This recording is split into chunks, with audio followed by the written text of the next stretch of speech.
Magandang hapon sa ating lahat. Narito ang ating magiging lagay na panahon. Kasalukuyan, mahina na po ang epekto ng amihan at malayo na po sa ating bansa. Inyong makikita, easterlies na po ang nakaka-apekto sa bansa. Itong easterlies, ito yung mainit na hangin galing sa dagat Pasipiko. Kaya makakaasa pa rin tayo ngayong araw na mainit at malinsangan na panahon sa buong bansa. Kasalukuyan, wala po tayong binabantayan o namomonitor na low pressure area o bagyo sa loob ng PAR at ganoon din po sa dagat Pasipiko.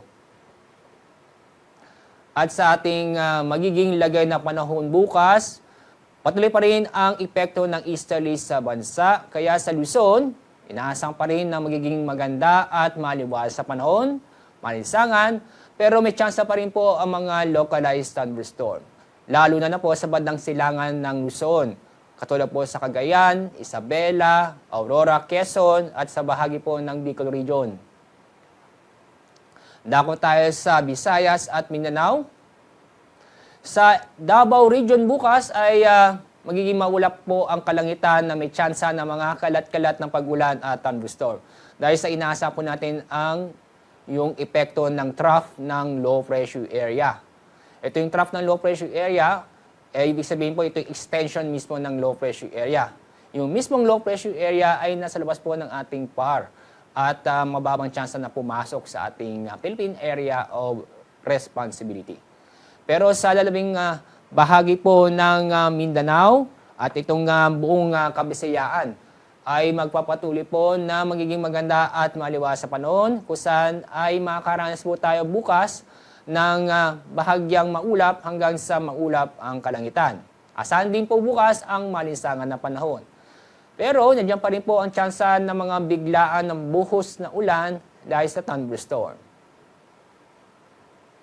Ngayong araw wala tayong gale warning kaya safe naman pong pumalaot ng ating mga kababayan sa buong kapuluan.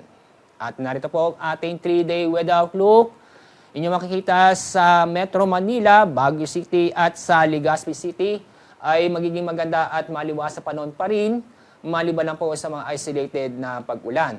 Yung pong amihan o northeast monsoon ay nasan po natin magbabalik sa araw ng maaari po sa Huwebes o sa Biyernes. Fair weather pa rin tayo sa Metro Cebu, Iloilo City at sa Tacloban City. Asahan din pa rin ang malinsangan na panahon, maliban lang po sa mga isolated na pag-ulan dahil pa rin sa thunderstorm. Pero sa mga kababayan po natin, sa Metro Davao, sa araw ng Wednesday at Thursday, magiging maulan na panahon kung saan ay kadalasan po o paminsan-minsan may malakas na pag-ulan. Dahil po yan sa trough ng low pressure area.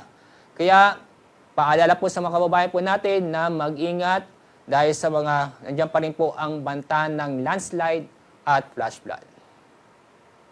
Sa Cagayan de Oro City at sa Zamboanga City, sa susunod po ng 3 araw, magiging maganda at maliwas sa panahon, maliban lang po sa localized thunderstorm. Ang araw pong lulubog mamaya pong 5:57 ng hapon. Bukas, ang araw sisikat sa ganap na 6:23 ng umaga. Yan po ang ating weather update mula sa Pag-asa. Ako po si Alzar D. Aurelio.